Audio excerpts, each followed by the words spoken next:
udah dari dulu.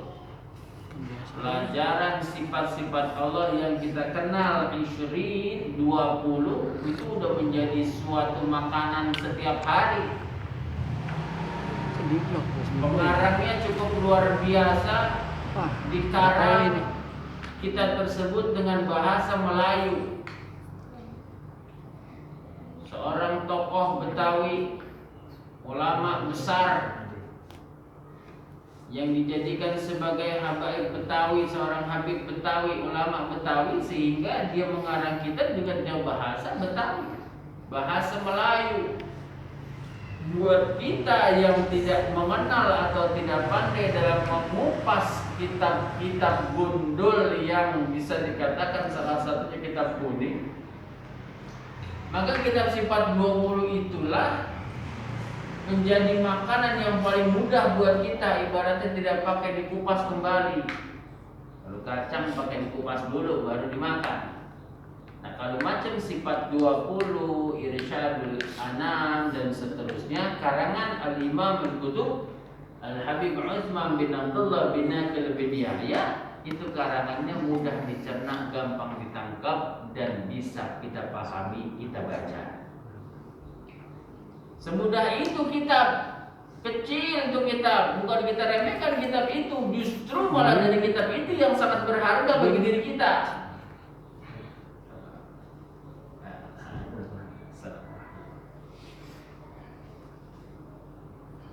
Jadi tidak ada alasan bagi kita untuk tidak mau mengerti baca kitab.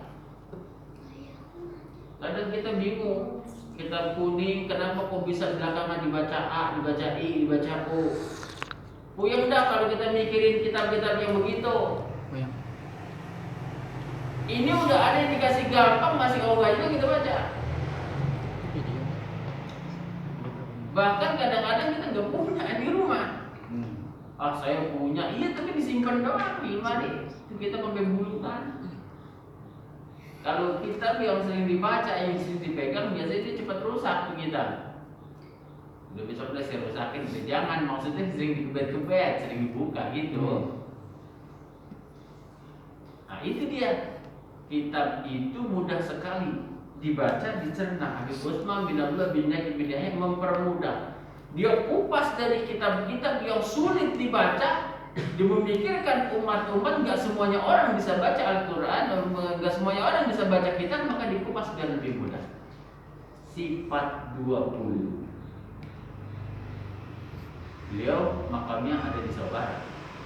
Luar biasa, ulama besar, ulama alim, bisa membawa keselamatan kalau itu orang mengamalinya.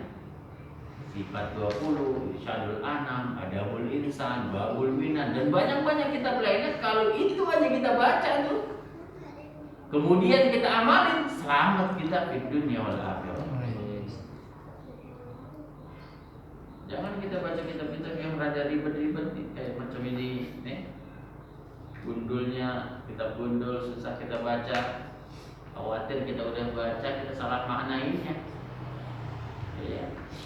Maka nanti justru bukan menyelamatkan, tapi malah nanti menyengsarakan. Dalam kitab sifat 20 itu mengajarkan kita kitab itu untuk mengenal Allah. Sifat-sifat Allah yang wajib bagi Allah, yang mustahil bagi Allah, yang harus bagi Allah.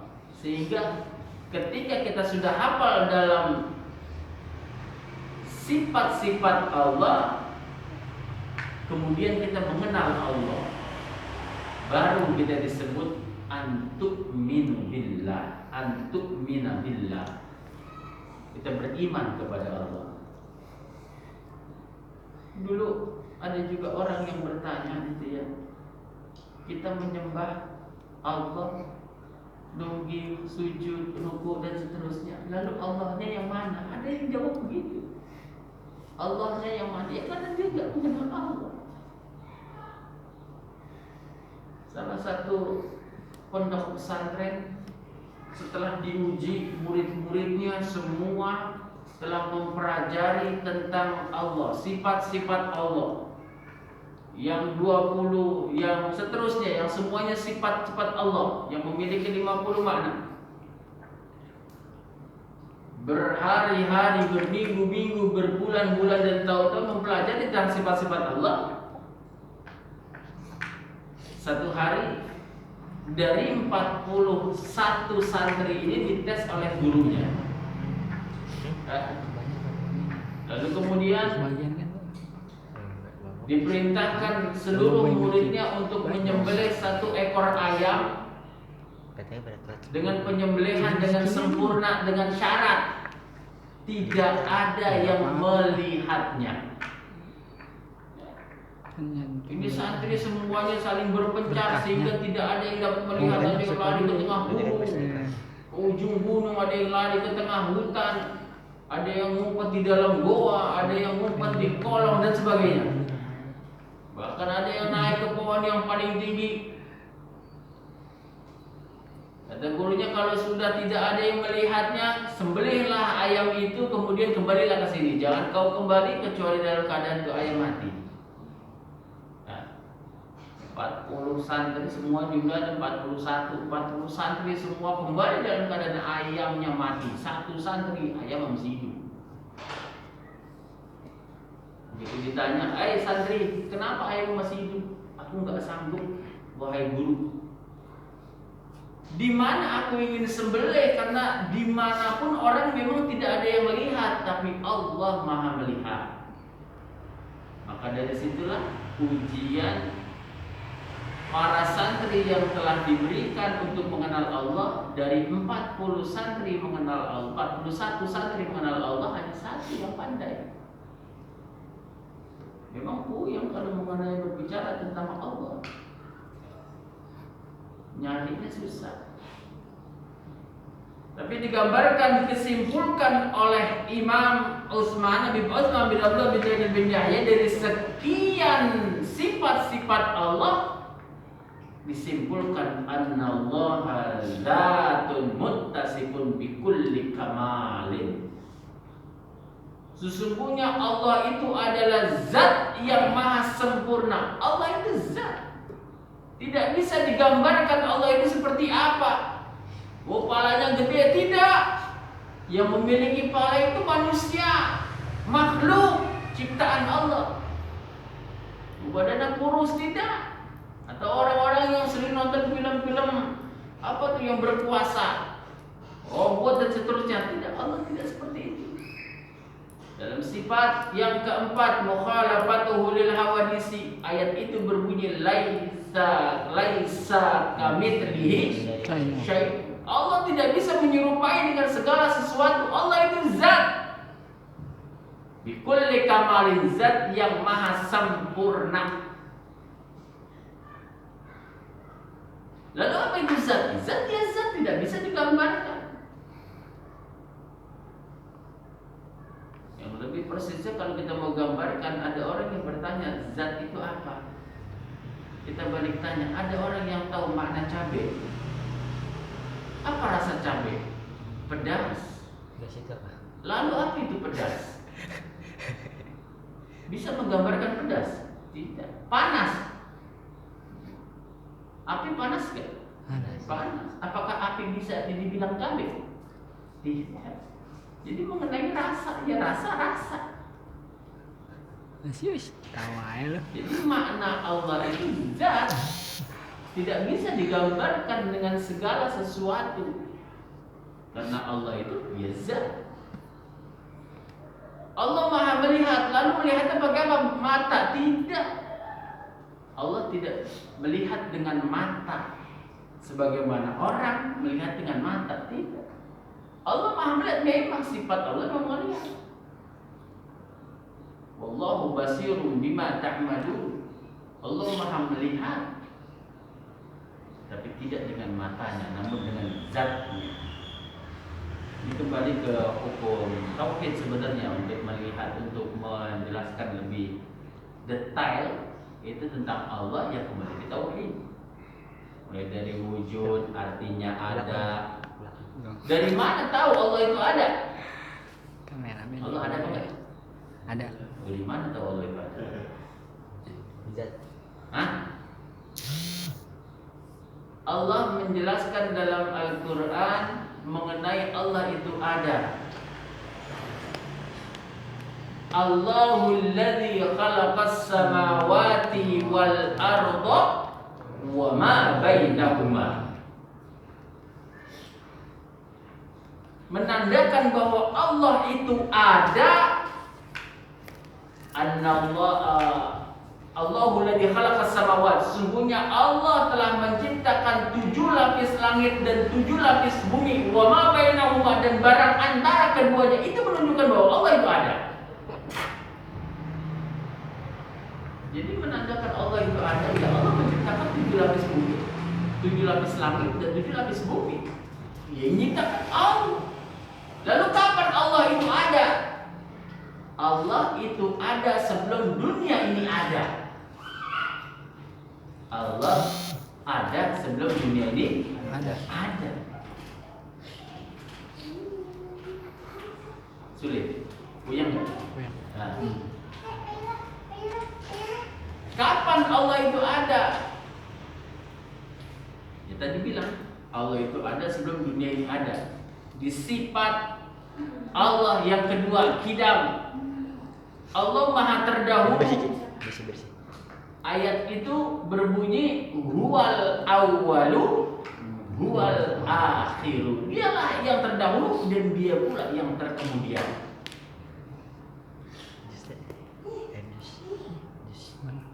Lalu bagaimana dengan Allah itu? Apakah Allah hancur seperti manusia, bakal mati, binatang bakal mati, benda-benda bakal hancur? Tidak.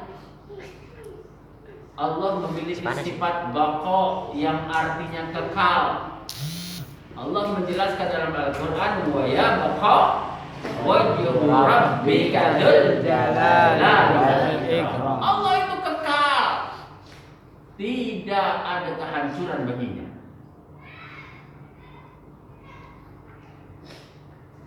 Segala sesuatu semuanya atas izin Allah.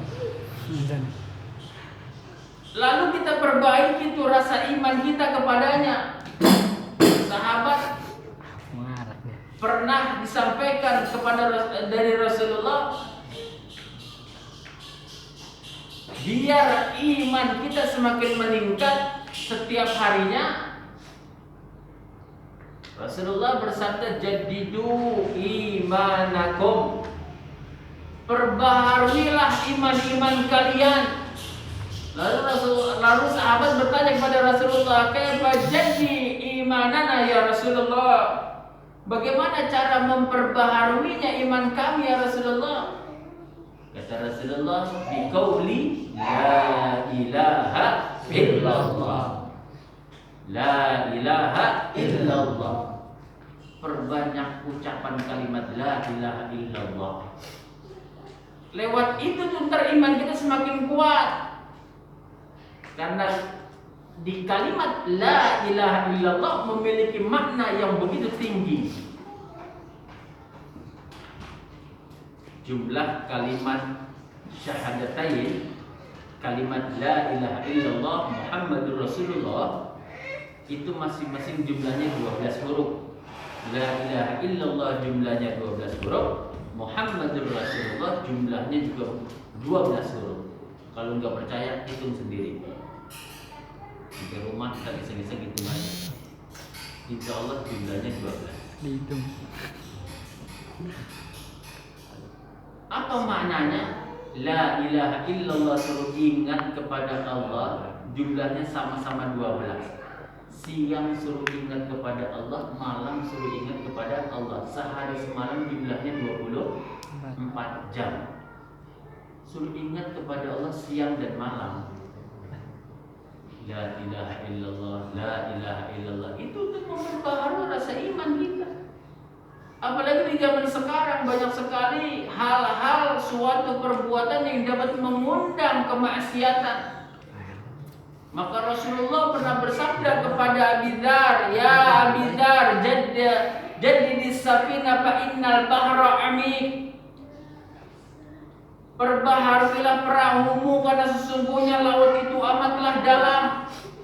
Perbaharui perahumu artinya suruh kuatin iman kita, suruh kuatin takwa kita.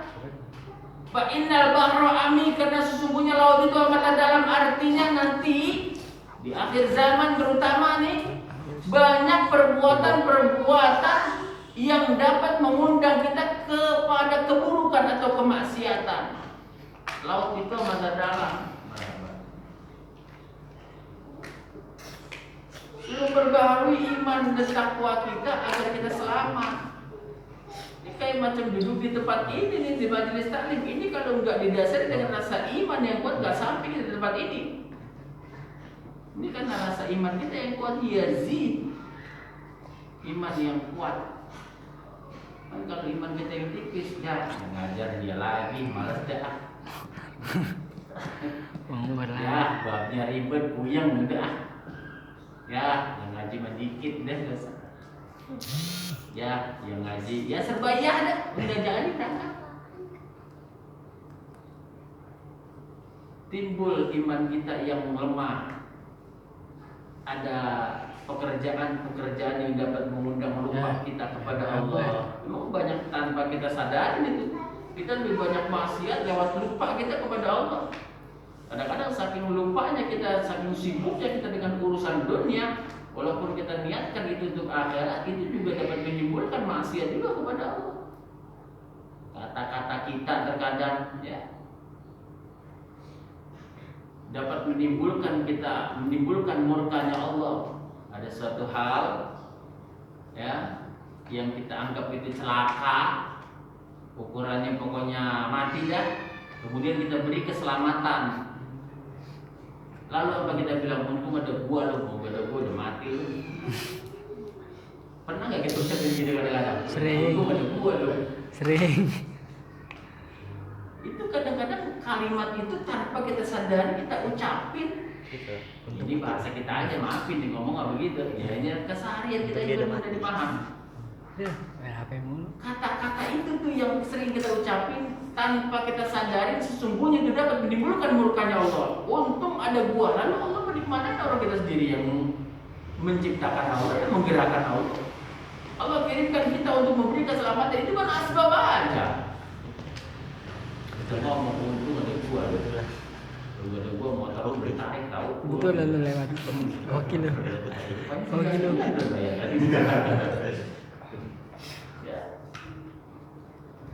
Jadi itu iman itu kita perbaharui, itu rasa iman kita kepada Allah lewat la ilaha illallah. Makanya kalau kita akhir nih kan ada hadis mengatakan man kana akhiru kalami la ilaha illallah darul jannah. Barang siapa yang di akhir hayatnya dia mengucapkan kalimat la ilaha illallah maka dijamin oleh Allah untuk masuk surga. Maka biasain setiap kali, saya juga sedang mencoba. Saya lupa juga terkadang ya, namanya manusia. Al insan minal mahal khata wal nisyan. Manusia itu memang sifatnya salah dan lupa. Nah, lewat lupa itu kita istighfar. Setelah istighfar kita ucapkan kalimat la ilaha illallah terakhir. Karena kenapa? Setiap di akhir hayatnya dia mengucapkan kalimat la ilaha illallah maka dijamin masuk surga. Ketika kita mengucap apapun itu, habis ngomong apapun itu, kemudian kita ucap la ilaha illallah, kita akhir dengan la ilaha illallah, walaupun enggak dalam keadaan mati, ada yang maknain itu di akhir pembicaraan. Misalnya kita lagi berbicara, saya lagi berbicara, lalu setelah selesai ditaklid saya ucapkan la ilaha illallah, kan selesai tuh pembicaraan. Terakhir kalimat saya la ilaha illallah gitu kan. Lalu kemudian selesai dia punya umur di situ, maka dakhala jannah, dia dijamin masuk surga. Allah mengetahui amalnya. Mudah-mudahan Allah berikan kita panjang dan Allah akhiri kita husnul khatimah. Yang disebut dengan husnul khatimah itu diakhiri dengan kebaikan. Akhirnya dia dengan kebaikan. Makna yang kedua dalam mengatakan akhir kalam la ilaha illallah, apabila dia sedang sakaratul maut kemudian dia ucapkan kalimat la ilaha illallah, tidak ada lagi kalimatnya, maka di situ dia masuk surga. Tapi kita berusaha semaksimal mungkin setiap kali selesai kita bertransaksi dalam berbicara, kita akhiri la ilaha illallah. Selesai. Udah jangan ngomong apa-apa lagi. Ketika kita ngomong yang lagi, kita ucapin lagi la ilaha illallah. Habis gosip lagi. Ya kalau ada maka orang itu Habis gosip. ahli surga. Begitu. Kalau habis gosip. Cuman kan terkadang kita nggak terbiasa begitu. Lu sering. Iya. Ahabbul a'mali lillahi ta'ala an tamuta lisanuka ratbun an dzikrillah. Amal yang paling dicintai oleh Allah ketika nanti seorang hamba mati apabila lidahnya selalu basah. Artinya apa? Kebiasaan dia berzikir kepada Allah. Kalau nggak biasa zikir kepada Allah, jangankan dia lagi ngomong biasa baca la ilaha illallah, apalagi kalau lagi dia sakaratul maut susah. Karena kenapa? Nggak biasa. Tapi kalau terbiasa, nah itu saya dulu pernah dapat cerita dari Mang Wuri dulu. Ketika tukang minyak dulu, orang itu kalau dagang minyak itu minyak tanah tuh kayak teriak minyak gitu ya. Terus kalian nggak ngalamin dulu? Itu dipakai gerobak, kemudian dia bawa kaleng yang drum itu di dalam minyak tuh, sambil jalan dia teriak minyak. Azan. Ya.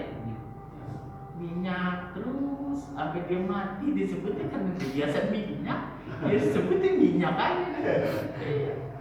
Anak-anak lagi goblok, bukannya dibimbing la ilaha illallah malah pak nyebut pak. Ini tahu ya dia biasa minyak nyebut minyak. Sakaratul maut menyebut minyak aja. Dia tahu udah keliling begitu karena apa? Biasa jadi lidahnya tuh ucap begitu. Maka ketika kita setiap harinya berzikir kepada Allah, basuh lidahnya kepada Allah, ketika kita diingatin oleh anak-anak kita, tetangga kita, saudara kita yang sedang kita nanti sakaratul maut, kita nyebut, kita udah tahu la ilaha illallah. Begitu. Apakah perlu diucapkan Muhammad Rasulullah cukup la ilaha illallah saja? Karena man kana akhiru la ilaha illallah dakhala al-jannah. Mudah-mudahan Allah berikan kita saat sakaratul maut mengucapkan kalimat la ilaha illallah dengan mudah, insya Allah.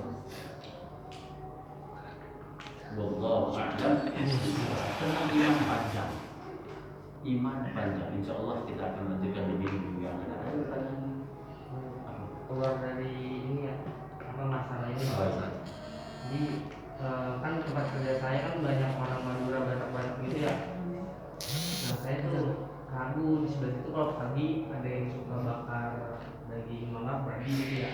Nah itu hukum kita nyium asapnya itu Ngeplay. gimana? Tapi nggak disengaja, emang dia persis banget di pinggir jalan. Itu yakin daging babi. Jadi kalau saya nggak pernah nanya langsung ke yang bakar sih, karena takut kita singgung. Jadi ya saya pernah nanya juga sama dia. Kalau sudah jawabnya sih begitu, tapi saya nyangkanya ya selalu positif thinking itu bukan babi. Anjing biasanya anjing apa? Anjing bukan babi, anjing salah ya dong. Curut kali curut. Pertama kita husnuzon, jangan dijadikan sebagai itu binatang yang diharamkan, karena salah satu yang menjadikan kampung pelajaran juga adalah Kota Tarim. Ketika ulama sedang berjalan, Kota Tarim itu rumahnya tingkat, tiba-tiba ada yang nyiram air. Kalau kita husnuzon, kita itu air adalah air kencing, maka najis lah. Tapi kalau kita berhusnuzon itu air baik, maka walaupun itu air kencing, maka akan jadi baik. Jadi pertama husnuzon. Yang kedua, asap itu insya Allah tidak menjadi suatu sebab kita masuk ke dalam roh, karena bahasanya itu to'am, makanan. Kalau asap insya Allah bukan jadi makanan ya, to'am. Yang menjadikan itu badan kita susah untuk berbuat ibadah, bahkan sampai ke turunan kita itu dengan makanan yang haram, makanan bahasanya. Ya, insya Allah untuk asap dimaafkan oleh Allah SWT. Tapi jangan kita cari-cari itu asap enak ini. Jangan. Ya, itu juga salah satu sebab juga. Jadi tetap Eating gratis. Ya, kalau itu jauh kan, kecil kita untuk tidak sengaja Asap mobil ya. Ngeplay. Minyak apa ya? Beda rasanya kali ya. Rasanya beda gitu. Minyak apa dibakar tuh? Kalau minyak orang ada, oh ini gitu. Rasanya gimana rasanya? Ya nggak tahu. Bagi-bagi dong. Bagi-bagi dong. Orang Jawa Timur yang masak atau orang mana? Orang ini bakat. Panjang dah. Sumatera. Ya. Ini banyak tuh. Panjang dah. Kalau yang makanan yang haram atau minuman yang haram, jangan banyak sedikit aja itu haram. Bahasanya minum dan makan. Contoh kalau bahasa asal gitu ya. Ini kalau asap pakai nasi. Astagfirullah. Asap tuh pakai nasi. Ada tuh makan nasi pakai asap sate. Baunya asap sate. Wah, ada baunya ya. Kalau beli sate asap aja kan.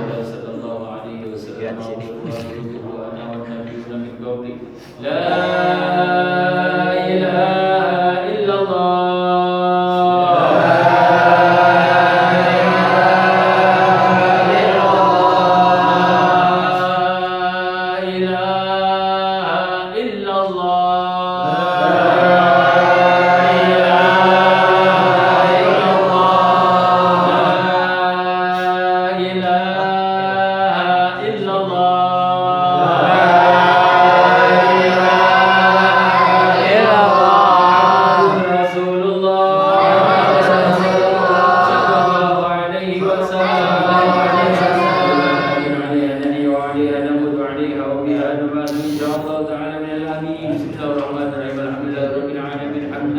يوافي نعمه ويقابل مزيده. اللهم صل وسلم على سيدنا محمد وعلى سيدنا محمد. اللهم اجعلنا واولادنا من اهل العلم وعن الخير ولا تجعلنا منا من شر اهل الضير. اللهم افتح علينا فتوح العارفين وفقهنا في الدين. اللهم انا نسالك العافيه ونسالك تمام العافيه ونسالك دوام العافيه ونسالك الشكر على العافيه ونسالك الغنى انا اللهم اجعل جمعنا هذا جمعا مرحوما وتفرقنا من بعده تفرقا معصوما ولا تجعل لنا فينا ولا معنا ولا منا شاكرا ولا مكرونا ولا محروما بل وارحم وانت خير الراحمين. صلى الله عليه وسلم محمد وعلى اله وصحبه وسلم. الحمد لله رب العالمين. السلام عليكم